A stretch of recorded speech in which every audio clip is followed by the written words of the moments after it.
Martes a las 11 de la mañana hago una cita de eco obstétrica y los jueves hago gineco, así que los que quieran ir a las 9 hago consulta de gineco. Buen día. El consultorio de la los trabajos se caminan a la derecha, se chocan con los consultorios de ecografía. Bueno, la idea es, acá se tiene mucho escrito, pero la idea es pasársela y que les quede como información tranquila del otro lado, entonces por ahí tiene mucho texto.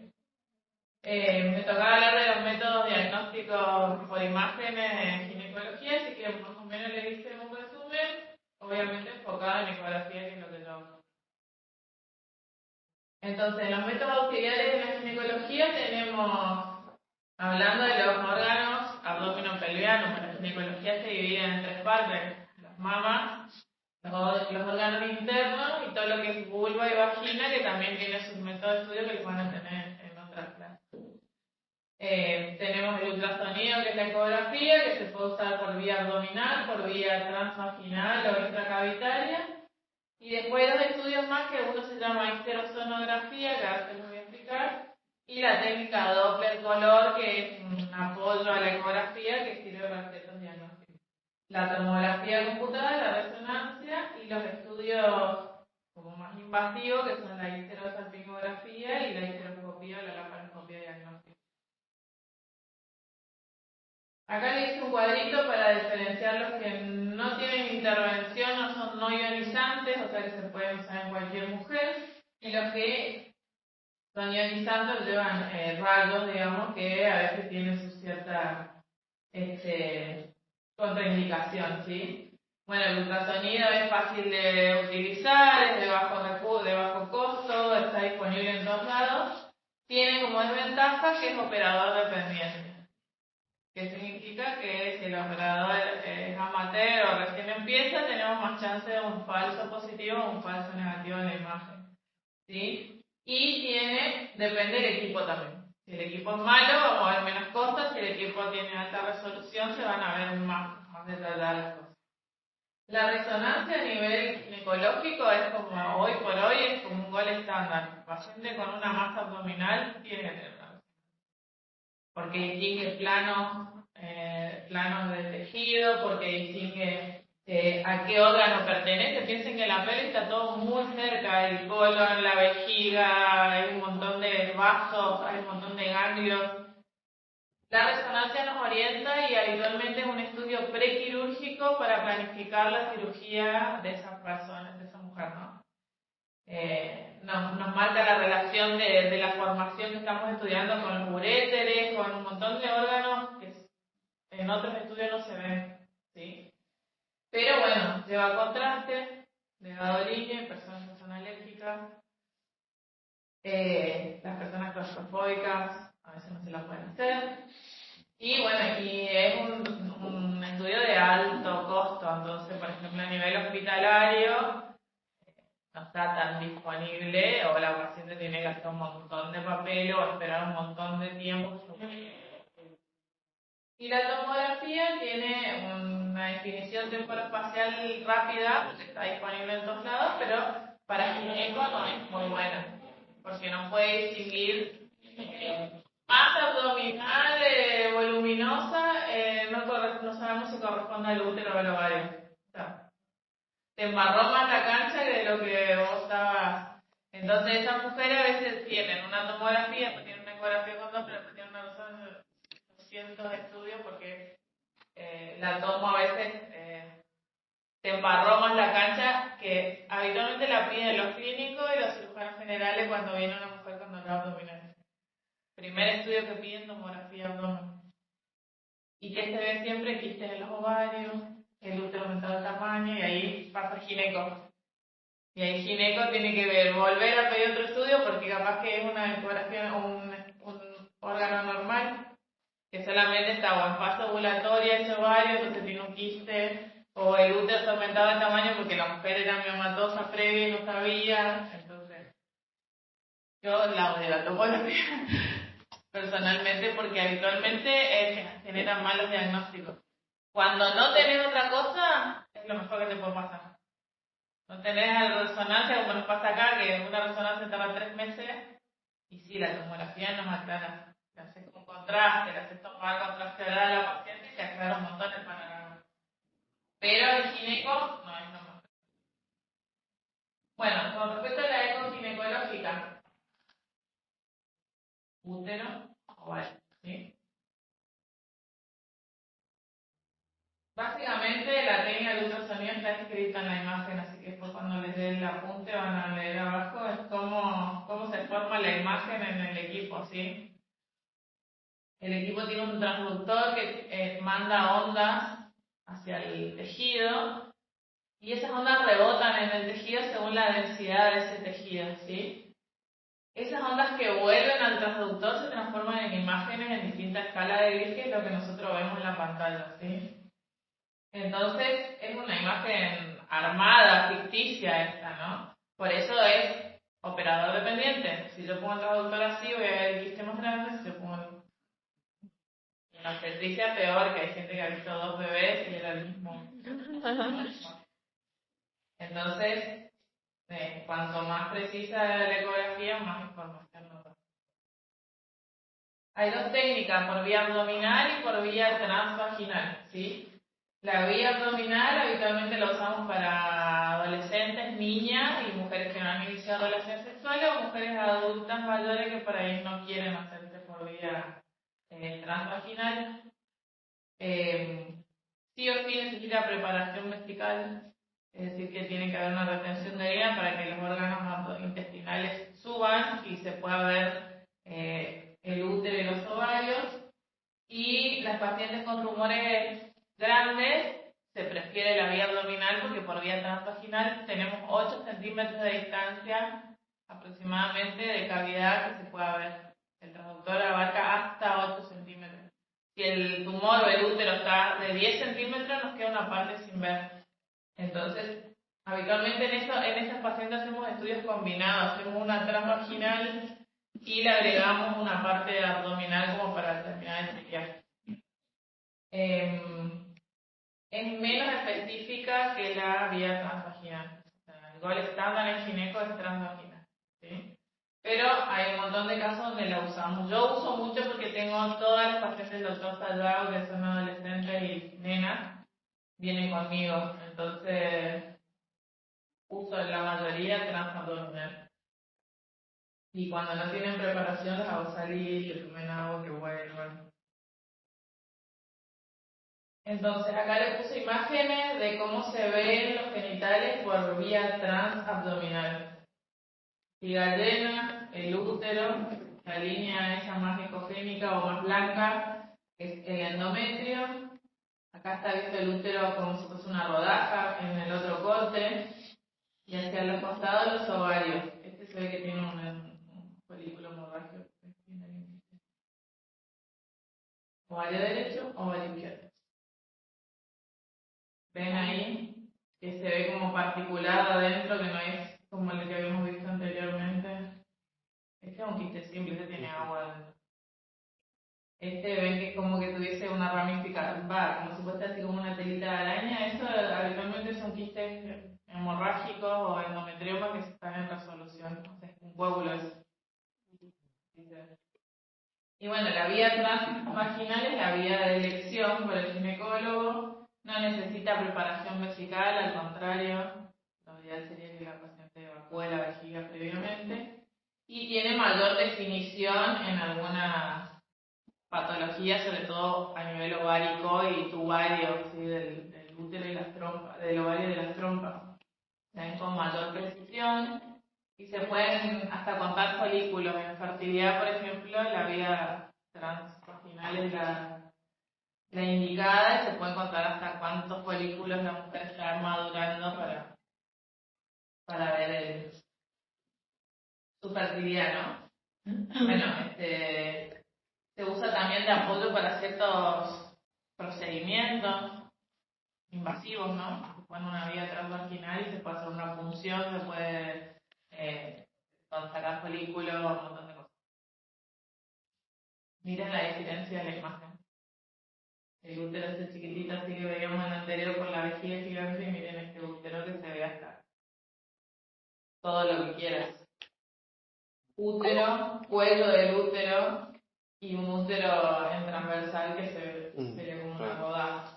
Entiendo este corte, pero entiendo el de abajo, pero, o sea, en mi mente se vería así, pero no entiendo cómo haces para ver ese, o sea, cómo pones el traductor. El traductor vaginal tiene un corte longitudinal que es así, el otro que ok, está bien. Entonces, según como vos coloques el traductor, igual que en el abdomen, si vos lo pones así, el útero se ve así, y si vos lo pones así, el traductor respecto al ombligo, te estoy hablando, ¿no? Se ve así. Si quieren después si van un día, me hacen acordar y lo hacen ustedes y se ubican en la cabeza, porque a mí me pasó antes de estudiar ecografía que yo veía las ecografías y sentía todo, ay, hermoso, divino, ahí está el útero. Cuando me tocó hacer a mí, tuve un lapso de 2 meses que para mí era otro idioma, era, no sé, no veía nada, no veía, o sea, no me salía una imagen. Hasta que vos en tu mano incorporás, porque es en espejo las imágenes, hasta que vos en tu mano y tu cerebro reacciona a lo que vos tenés que hacer, es como que, por eso, por ahí si van a acordar, háganme acordar y yo les doy el traductor y ustedes fíjense qué se ve, porque a veces ahí como que te hace sinapsis. Y el Doppler, que les decía que es una técnica complementaria, lo que hace es evaluar flujos sanguíneos en los vasos. ¿Sí? Mide la velocidad en la que pasa el eritrocito por adentro del vaso. No les voy a explicar todo esto porque tiene todo está escrito igual por si a alguien le interesa. Cuando los colores azul y rojo son arbitrarios. Rojo para que se acerca, azul para que se aleja del vaso. El eritrocito lo va para todo. Cuando yo dar una arteria yendo para allá, me va a dar azul y es una arteria, no es arteria vena, eso quiero que les quede claro, es la dirección hacia si viene al transductor o se va al transductor, porque si no a veces se confunden.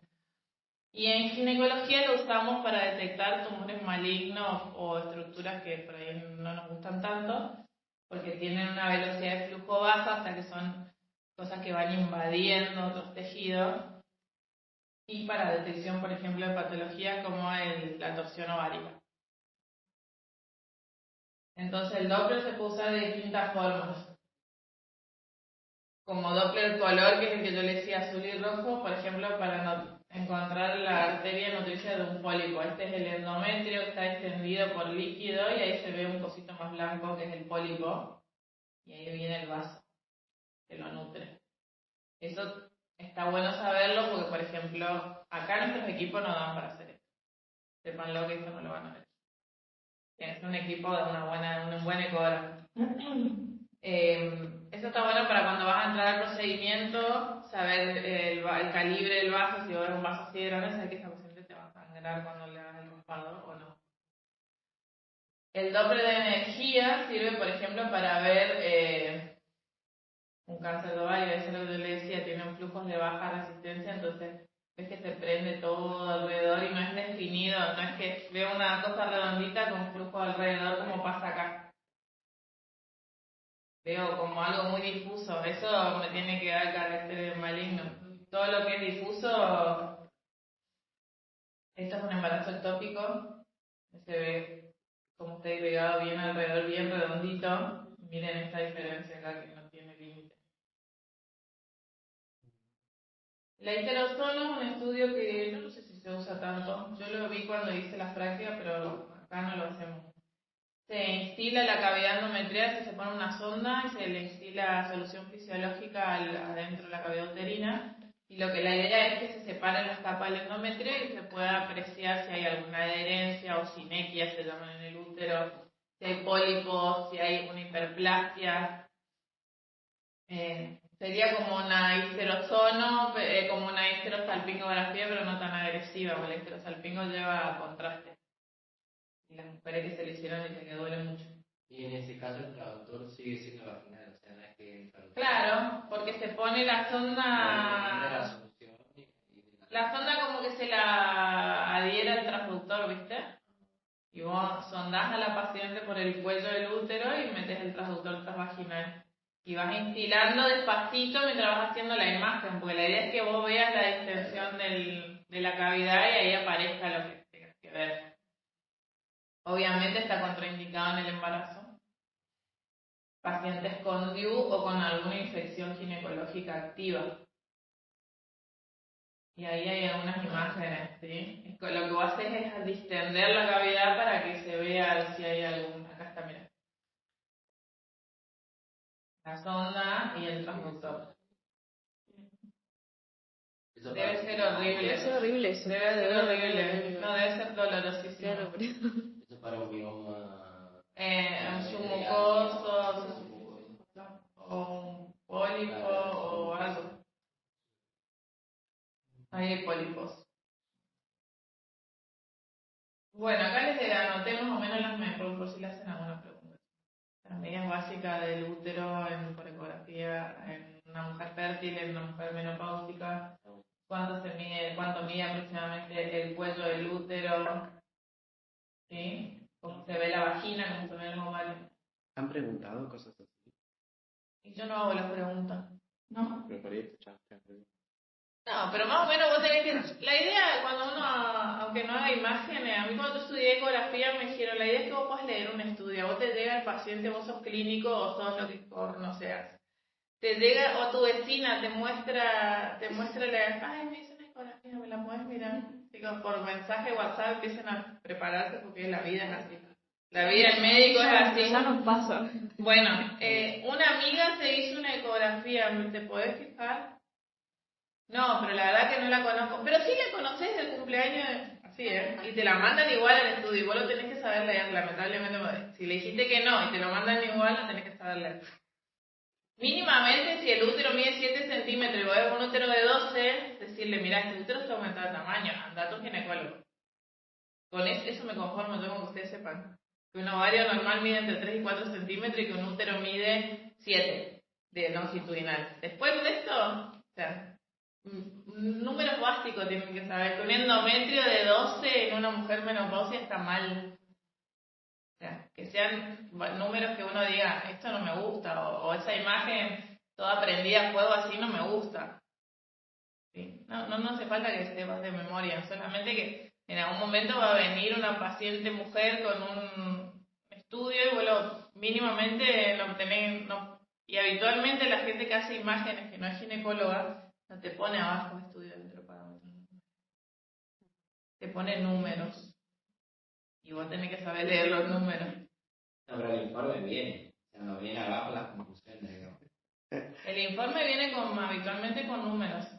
Útero de 7 por 3 por 4. Características conservadas, si querés, si es generoso el que hace el informe. No sé, yo trabajo en un sanatorio capital y ahora los Doppler de embarazo no nos informan más como conservados. Nos ponen IP uterina 3,4. Tenés que tener una tabla, porque no sé, algo que sepas de memoria o que hagas ecografía, no. Sí, pero por ejemplo, ¿cómo me dice ahí? Ahí está midiendo el coso. Este es un longitudinal del útero. Sería la medida 7,5. Habitualmente el informe trae el longitudinal antero-posterior y el transverso que no lo tengo. Que es el que se ve como una rodaja. Vamos a ir. Habitualmente el informe ecográfico viene longitudinal, o sea que es el largo total del útero hasta el cuello, digamos, que empieza acá. Un antero posterior que es el ancho del útero y un transverso que sería la rodaja cuánto mide, ¿sí? Esos son los 3 números que te trae el informe. Y después habitualmente viene de características conservadas o no, si el útero está así de sano, hermoso, todo homogéneo. O si acá te aparece una pelota que es un mioma, te va a decir heterogéneo o no conservado, ¿sí? Y ahí te va a describir la imagen que no está conservada, ¿sí? Pero si te dice de características conservadas es porque el útero no tiene nada que le sobre ni que le falte. A veces se ve la cicatriz de una cesárea, por ejemplo acá se ve un corte acá, a esa altura. Se ve como si fuese una depresión en la pared, ¿viste? Así viene y se ve así como si fuese como un cortecito. A veces en el cuello se ven quistecitos redonditos negritos, o sea, anecoicos, son los huevos de Nabot o quistes de Nabot, que por ecografía se ven como si fuesen quistes de inclusión, se llaman ahora.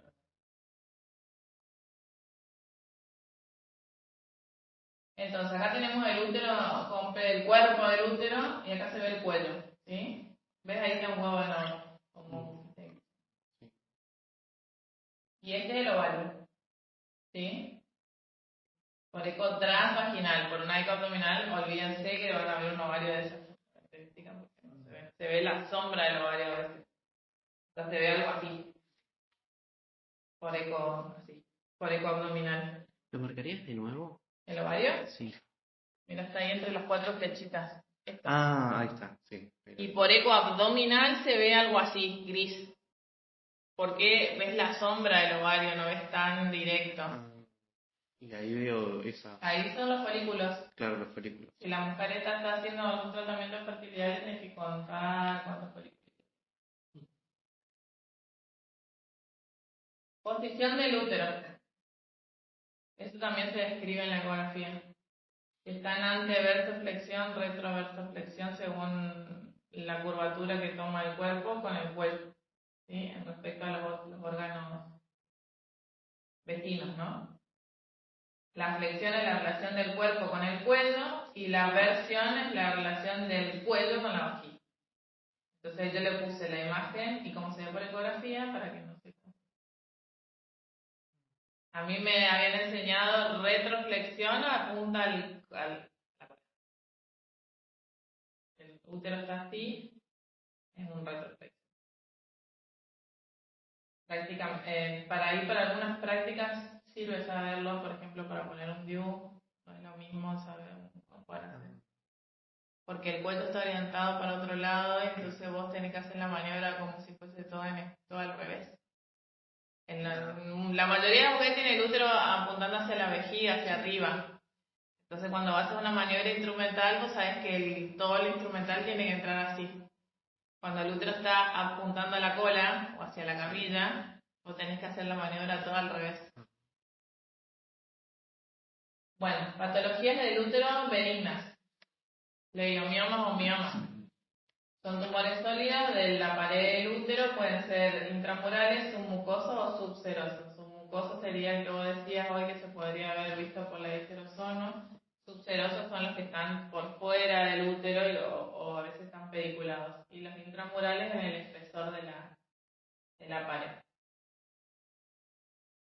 Un poquito.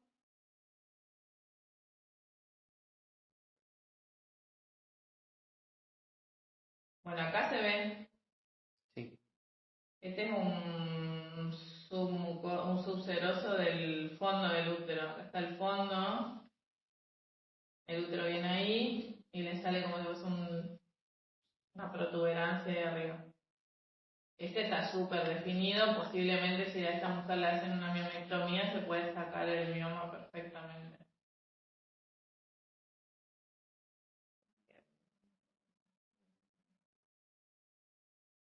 Bueno, después cuando les mando la clase les mando de uno intramural para que vean la diferencia. Le agrego uno. Igual vimos, bueno, al menos cuando cruzamos imágenes, nos mostró un montón de imágenes sobre eso y hasta las tomó en el final. Estuvo bueno. ¿Hasta qué? Las tomó en el final. Estuvo bueno. ¿Les tomó? Sí, porque se veía, estaba bueno. Bueno, y la adenomiosis es un engrosamiento de la pared del útero. Algunos dicen que es la adenomiosis es una endometriosis uterina. Hace que la pared posterior del útero esté más engrosada, entonces se ve como si fuese con ecos en su interior y si uno le pone Doppler está más vascularizada. Por eso algunos autores lo hablan como que la adenomiosis en realidad es una endometriosis del útero. Es un útero que está inflamado, tiene glándulas endometriales ahí adentro de esa pared, por eso no genera mayores complicaciones. Habitualmente las mujeres que tienen adenomiosis tienen más dolor menstrual o sangran más cantidad porque su útero está aumentado de tamaño. Como yo le explico a las mujeres, si el globo es más grande, junta más sangre. Entonces,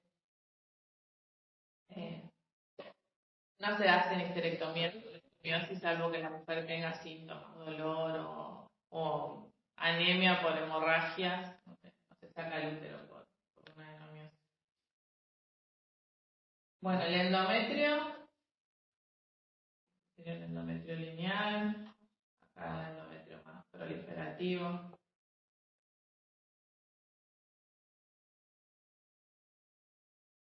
El grosor del endometrio en edad reproductiva es lo que tú le decías, menos de 16 milímetros. No, te agradezco. Posmenopausia, 5 milímetros o menos. Algunos consensos de gineco hablan de que 5 milímetros para controlar, hasta que la mujer menopausia tiene menos de 5. Si es asintomática, o sea, no tiene sangrados, no tiene dolor, no tiene pesadez abdominal, hasta 11 se puede controlar por ecografía cada 6 meses. Yo si tiene más de menopausia. Yo si tiene más de 5 y le hago 2, 3 ecografías y me sigue dando engrosado, las mando a hacer una esteroscopía igual. Pero el consenso dice hasta 11, si no tiene sangrado se puede esperar. Pues queda cada uno si lo quiere esperar o no. Y porque a veces está bueno tener, o sea, una biopsia que ande tranquilo que es endometrio engrosado porque le quedó engrosado y nada más. Y no porque es un cáncer que está arrancando. Igual vas a controlar donde se aumenta mucho. Si hay cambio entre una ecografía y otra, en una menopausia. La menopausia, vos pensás que no hay estímulo hormonal de estrógeno. Entonces el endometrio no tiene por qué proliferar. O se quedó con 11 porque cuando entró en menopausia tenía un estímulo muy alto y quedó con 11 y lo controlás. Pero si vos le hiciste a una señora de 60 años una ecografía en enero que te dio 5 y viene a tu control ahora en junio y tiene 8 y hay un estímulo estrogénico externo. Claro. Y Hay algo que no está funcionando bien. Y ese útero está respondiendo a ese estímulo externo. Porque sí, está proliferando. Entonces, o le hacemos un cepillado o le hacemos esteroscopía, que sería lo ideal. Posmenopausia se bancan hasta 8 milímetros porque la terapia hormonal de reemplazo que algunas mujeres usan prolifera un poquito el endometrio. ¿Sí? Línea cosmética endometrial y un poquito de sangre. Esta sería una mujer menstruando, ¿sí? Ven que ahí hay una parte más negrita o anecoica, esta es sangre, ¿sí? Igual acá les puse cómo va el endometrio y para que ustedes vayan viendo cómo va a ir creciendo. Este sería una mujer post-menstruo inmediato. Por eso la ecografía, el momento ideal sería hacerla post-menstruo inmediato porque el útero está como en el reposo absoluto. La línea endometrial está súper delgada y entonces si hubiese un pólipo lo veríamos perfectamente acá porque la línea del endometrio no está proliferada, ¿sí? En fase proliferativa puede medir entre 5 y 7 milímetros y preovulatorio se ve esto como si fuese tricapa, una capa grisecita, una más blanca y otra más grisecita en el medio, que sería el endometrio esperando el óvulo, ¿sí? Que puede medir hasta 11-12 milímetros. Y después, ya este es el secreto, si no nos embarazamos, esas glándulas del endometrio se llenan de agua o se dematizan y puede llegar hasta 16 milímetros. Ese sería un premenstruo, que es el secreto. Esta es la ecografía de una menopáusica, ¿sí? Una atrofia endometrial.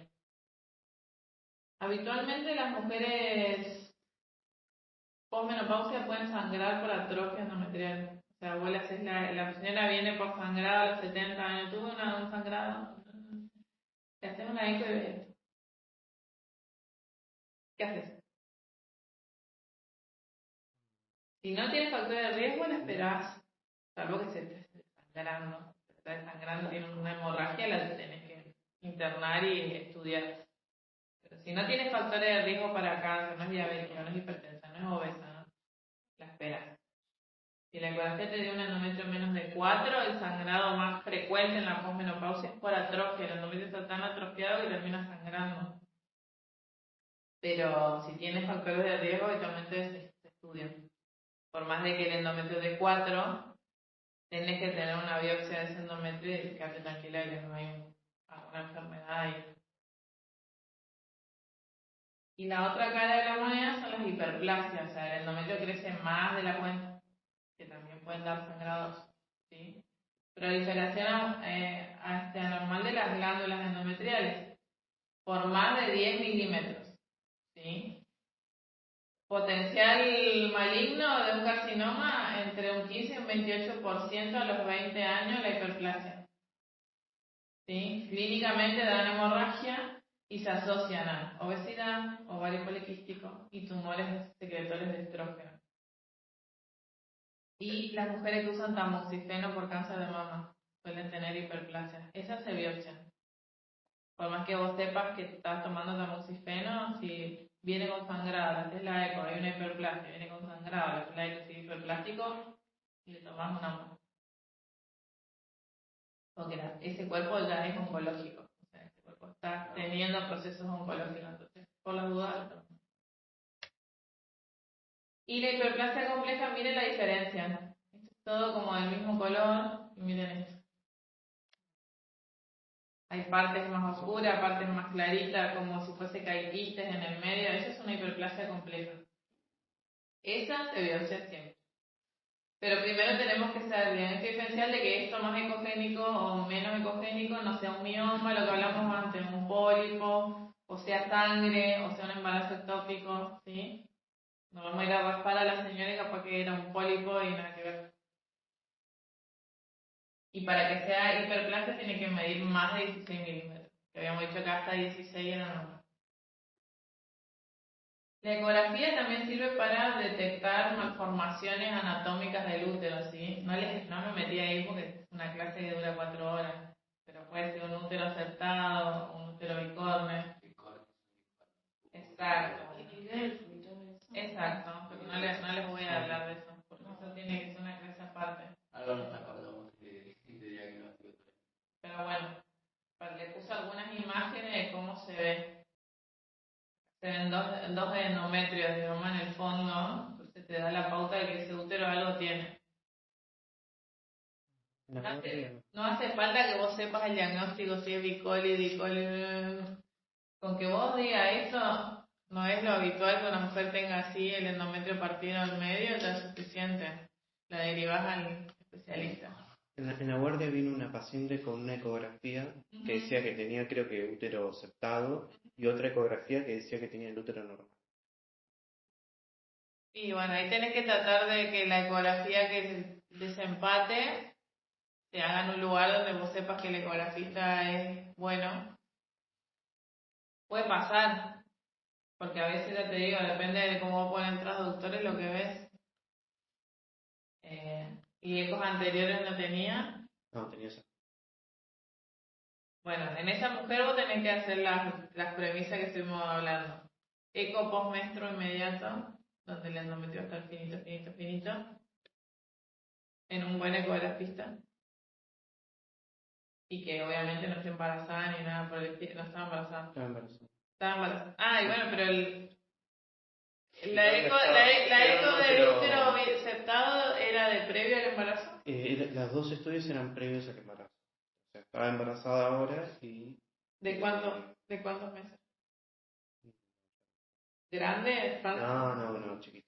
Porque se puede ver todavía cuando el embarazo es chico, hasta las 15 semanas, por ahí se ve el útero chiquitito del lado. Se le ve el endometrio engrosado y todo. Y después... Después ya es como que el embarazo lo tapa. No es que desaparece, está ahí al costado, pero ya por imágenes no se ve. Tengo una pregunta. La imagen de abajo, la que se ven dos, esa. Ahí la estoy viendo. misma de esta, pero cortada así. Pero en el longitudinal, ¿cómo se vería? Este sería como un longitudinal o un caudal del útero. Y este es un transverso del útero. Sí, no sé si tan prolijo. Esto parece ser una resonancia más que un... Claro, por eso me parecía. Como muy El de ahí definida. Esto es una eco. No, el de ahí abajo. Ese. Este parece un átomo. Ah. Y esto será una histerosalpingografía. Enfermedad pélvica les puse porque se ve mucho en la guardia. Es una infección ginecológica, ¿sí? Causada por clamidia, gonorrea. La paciente ingresa por cualquier cosa, es la gran simuladora. Puede parecer una apendicitis, puede parecer una infección urinaria, puede parecer una dismenorrea y es una EPI. La clínica supuestamente es dolor pelviano, fiebre, flujo leucorrea, flujo maloliente, leucocitosis y la PCR. Yo vi EPI con todos los síntomas que se les ocurren. Sin dolor abdominal y flujo, con dolor abdominal sin flujo, con fiebre, sin fiebre, con leucocitosis, con 9.000 glóbulos blancos y adentro tuvimos que hacer una anexisterectomía porque era una bolsa de pus. La EPI es EPI.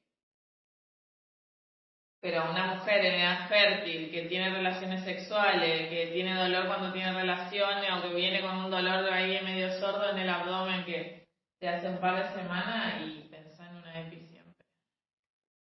Si descartaron APEX, descartaron infección urinaria, te la van a traer porque va a ser una EPI.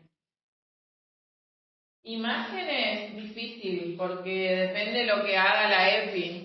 A veces no hace nada y a veces hace todo. A veces hace absceso, a veces hace líquido libre en el fondo saco de Douglas, a veces hace una salpingitis, o sea que se ven. Las trompas no se ven por ecografía, acá se las ve como si fuese como si fuesen unos tubos, así que pasan a lo del ovario.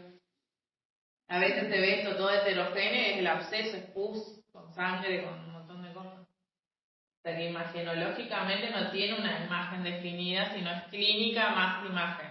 Mujer con fiebre, dolor abdominal, que la entran por guardia porque en estudio yo le hago una eco y no veo normales los genitales, es una EPI. ¿Sí? Bueno, ahí igual yo les anoté más o menos lo que dice el libro, ¿no? Endometritis, engrosamiento del endometrio irregular, como se ve acá, que nos parece homogéneo como en las fotos anteriores. Que las trompas se vean como masas tubulares y que al lado del ovario, ahí está el ovario que habíamos visto, y al lado vemos otras cosas. Esto, por ejemplo, esto acá. Eso nos tiene que llamar la atención. O líquido libre intrapélvico. El líquido libre se ve así. Este es el útero en un longitudinal, transductor paradito. Sí. Y por detrás del útero vemos algo negro, como si fuese el líquido de la vejiga atrás.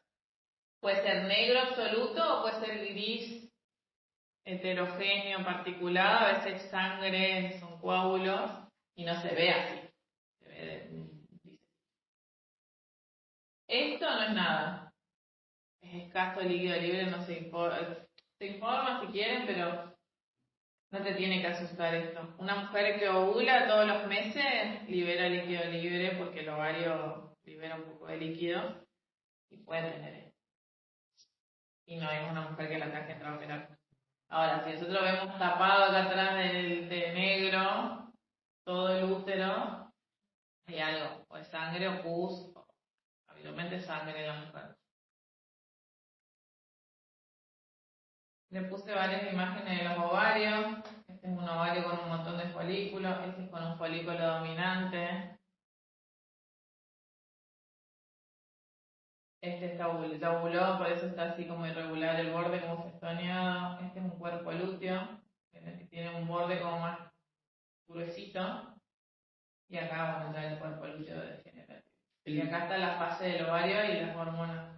El folículo dominante se denomina el que está por ovular. Este sería así. Primer día del mes, Claro, ya sería por ovular, ovulaste, casi terciario.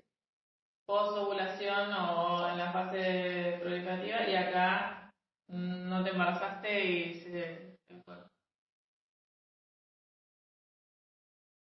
Y los quistes se ven así, ¿sí? Un quiste simple del ovario se ve así, como lo vimos en la primera imagen, ¿sí? Y un quiste complejo, que sería el que nos tendría que llamar la atención, les puse las características, estas cosas, acuérdense. Si está tabicado, si esos septos son gruesos, si tiene papilas que se ven así como si fuesen montañitas irregulares adentro del mismo quiste, o si tiene componente sólido y líquido a la vez, que vos le tirás un Doppler y encima se prende al Doppler, porque un uteratoma, por ejemplo, tiene sólido quístico, pero no tiene vascularización eso adentro. Hay toda una evaluación ecográfica de los quistes y de lo que es todo la malignidad por ecografía se llaman criterios IOTA, eso no les puse porque eso es como para el ginecólogo y el que hace onco, pero hay como estas características, se le da un puntaje y según el puntaje de eso que te da, te acerca más si esa masa es maligna o no. Y esa mujer entra en estadificación oncológica ya. Volvemos a lo mismo, el quiste simple es siempre único, habitualmente está de un solo lado, tiene bordes bien finitos, la pared bien delgada y el contenido es homogéneo, o sea, todo igual y negro, anecoides. ¿Sí? Para diferenciar entre un folículo dominante y un quiste. Por el tamaño. El quiste va a ser más grande que el... Hasta 20 puedes considerarlo un folículo, 20 milímetros es un folículo. A veces el folículo sigue creciendo un poquito más. O si no, hago una control en otra fase del Habitualmente yo si veo de 3 centímetros, por ejemplo,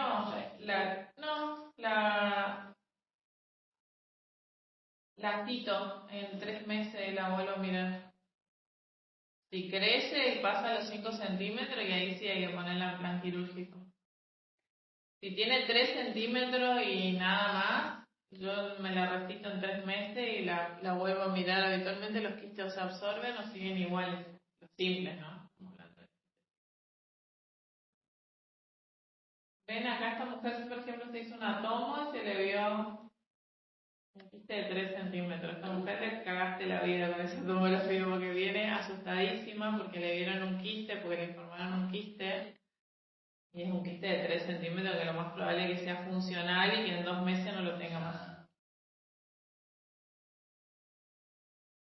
¿No es? Es por tomografía. Ese está... Este es grande, sí. Este es un quiste de nuevo. Este lo ocupa todo el abdomen, mira. Se desplazó toda la... Y este le puse una imagen de... ¿Quién me había preguntado los folículos?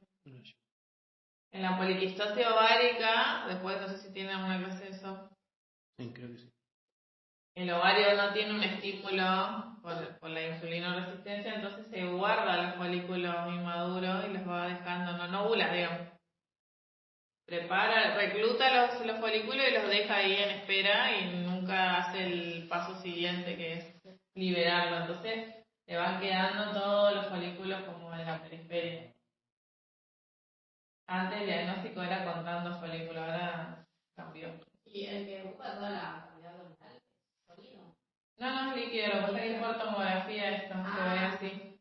Acá estaría la eco y esta es la tomo.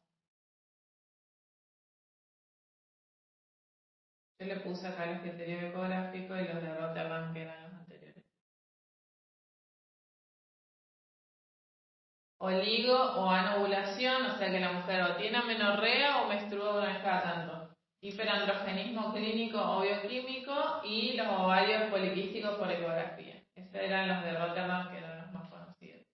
Y los ecográficos, tener por lo menos 8 años de menstruación y en la ECO-TV, folicular temprano, o sea que esa es la postmenstrua inmediato, ver por lo menos 20 folículos por ovario o 12 mayores hasta de 2 a 9 milímetros. ¿Sí?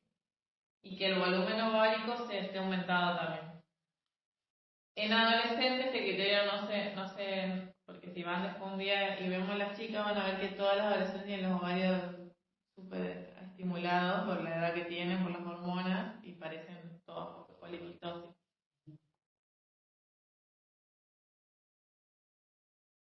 Imágenes de quistes complejos. Esta era de la clasificación y yo también no se las puse.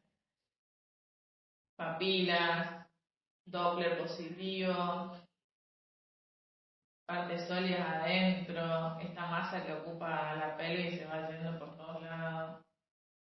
Bordes mal definidos, ven que acá hay una parte líquida que se ve bien definida, pero le sigue esto abajo. Todo eso les tiene que llamar la atención. Y acá está el quiste hemorrágico que en la primera foto yo les mostré que era distinto.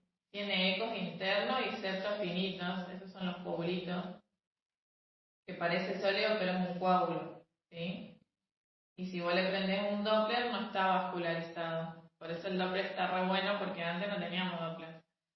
Y uno tiene dudas, te ves esta imagen en una mujer joven, un cáncer que no tiene clínica de cáncer, habitualmente se asocia a dolor en la ovulación, es la mujer que le dolió mucho la ovulación, incluso hasta a veces le incapacita el dolor, y le haces una eco y ves, ¿sí? Si tiene menos de 5 centímetros, nada, si tiene entre 5 y 10, le haces una ecografía a los 3 meses. Si tiene líquido libre, yo la cito en 48 horas, porque a veces queda sangrando el ovario, cuando hace el folículo, terminan siendo quirúrgicas para lavado de la cavidad y coagular en donde está lastimado el ovario, pero tienen otra clínica, están más descompensados. Y esto es un endometrioma, ¿sí? Es un quiste de sangre, pero es por la enfermedad de endometriosis, entonces tiene otras características. ¿Sí? En realidad esto es sangre menstrual, no coagula, entonces las características son otras. Habitualmente las pacientes endometriósicas se conocen endometriosis, entonces se consultan por un dolor específico, una pesadez abdominal cuando tienen endometrioma, se conocen el cuerpo, saben que no es una endometriosis, un dolor de menstruación normal. Y el estudio más específico es la resonancia, aunque ahora hay algunos especialistas en ecografía acá que hacen, se llama ecografía dinámica.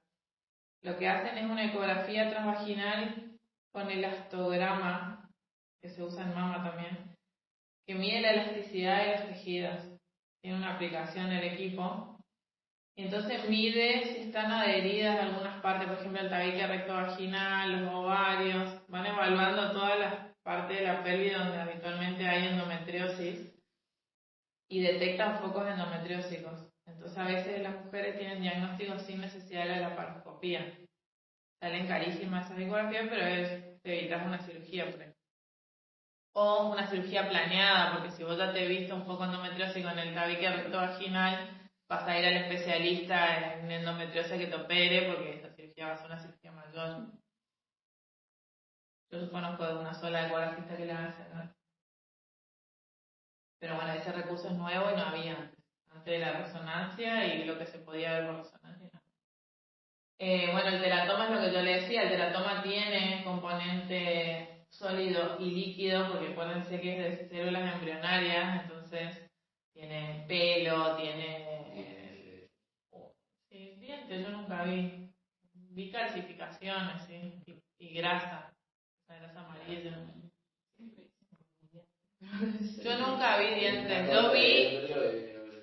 yo vi esa grasa amarilla asquerosa, tipo la de los talones, digamos, por decirte, y pelo y parte tipo sí calcificada, pero no es un diente, no te imagines la muela, digamos. Bueno, entonces depende del contenido que tengas, se va a ver más blanco si es calcio, si es hueso, digamos, o más negrito anecoico si es líquido. Otra vez, quiste con sospecha de malignidad, Doppler, irregulares, con papilas. No se van a olvidar más de esto, 200 imágenes. Miren cómo ocupa toda, es una rezo, pero como la pelvis está toda distorsionada acá abajo. Y ahí les puse algunas características de los quistes malignos para que no se olviden de información. Citis, implantes peritoneales, septos gruesos, componentes sólidos vascularizados, paredes gruesas. Esto es lo que es la torsión ovárica. Cuando lo que vos me preguntabas de los quistes ovarios, el único problema del quiste ovario a controlar es que se puede torcer el ovario. Si el ovario está aumentado de tamaño, puede que se rote y tenga una complicación. Clínicamente, dolor agudo que cede con el tiempo. El paciente que se va a morir de dolor y después se le cae. Eso tiene que llamar la atención. Dolor, no el dolor menstrual. Y cuando haces la ecografía, tenés varios estadios. un primer estadio de un ovario normal, con Doppler conservado, y un segundo estadio con el ovario torcido que se llena de líquido porque se dematiza y el Doppler te da negativo. En esta patología aguda está bueno tener disponibilidad de Doppler. A veces no hay ecógrafo de ovario, entonces te tenés que ir por la clínica. Puede tener leucocitosis, puede tener fiebre, todo eso es una reacción a la torsión del ovario. Y acá yo les puse, para que no se olviden, hallazgo de imágenes, ovario aumentado de volumen, hipoecoico o hiperecogénico, folículos periféricos, líquido libre en el 80% de los casos y el Doppler es variable según el momento en el que lo encontremos. Flujo venoso disminuido ausente o puede tener un flujo normal. Y lo manchamos justo cuando se estaba torciendo. A veces se puede distorsionar, a veces se pierde si le cortó el flujo. Bueno, y respecto a los estudios ionizantes, tenemos la histerosalpingografía, que la indicación más frecuente es la fertilidad, o infertilidad, mejor dicho, y en las malformaciones mullerianas, que era lo que estábamos viendo del útero bicornio. Por supuesto que está contraindicado en el embarazo, en la menstruación, en la enfermedad pélvica activa y en los pacientes cóndicos. ¿En qué consiste? Se instila un contraste a la cavidad uterina y se le hacen placas, radiografías, en distintos momentos y se ve si el contraste pasa a la cavidad abdominal por las trompas de falopio. Entonces tendríamos una prueba de COTE positiva, si el contraste pasa, y una prueba de COTE negativa, en esta pasan en las dos. Si, por ejemplo, acá no tuviésemos nada, esta trompa sería una COTE negativa porque no pasa el contraste. La tomografía limitada por la calidad de la imagen y su aplicación está limitada para la estadificación de cánceres. Acá se ve el útero y acá se ve algo atrás, nomás. La vejiga, acá no se ve nada. Supuestamente los ovarios ahí, pero ya te confunde acá donde termina. Eso es lo que les decía, que no es tan precisa para estadificar tumores, sí. Y la resonancia, miren la diferencia. Acá se ve el ovario perfecto, acá se ve el otro, hasta los folículos se ven en la red. Indicaciones, masas anexiales, quistes de ovario, quistes hemorrágicos, endometrioma. En las trompas de falopio pueden ser tumores, quistes, miomas, pólipos, para todos. Malformaciones mullerianas. Es de la mayor sensibilidad y especificidad, como contraindicación, digamos, contrastada y es en un equipo cerrado y hay gente que no. Y acá les anoté para que no se olviden que ginecología no es solo útero y ovario, sino hay mamas que requieren imágenes, que creo que es la clase que sigue. Mamo, eco y resonancia se pueden usar en mama. El PET scan lo dejamos para estadificación de pacientes oncológicas. Densitometría ósea lo usamos en menopausia cada 3 años para ver la masa ósea. Cisterouretrografía se usa en incontinencia de orina. La histeroscopía, bueno, es un estudio, no sé si tiene una clase de un Claudio de histeroscopía. Más adelante, en la otra parte, ¿no? Bueno, la histeroscopía es una visión directa de la cavidad endometrial. Se entra con un equipo especial que entra a través del útero instilando agua y tiene una cámara de visión directa donde se puede ver los pólipos y cómo está el útero. Y la laparoscopía, bueno, ya saben, es una cirugía que lo que hace es explorar la cavidad abdominal. Y la colposcopía sirve para evaluar el cuello del útero. Fin. ¿Me quiere preguntar algo? ¿Me pareció horrible? No.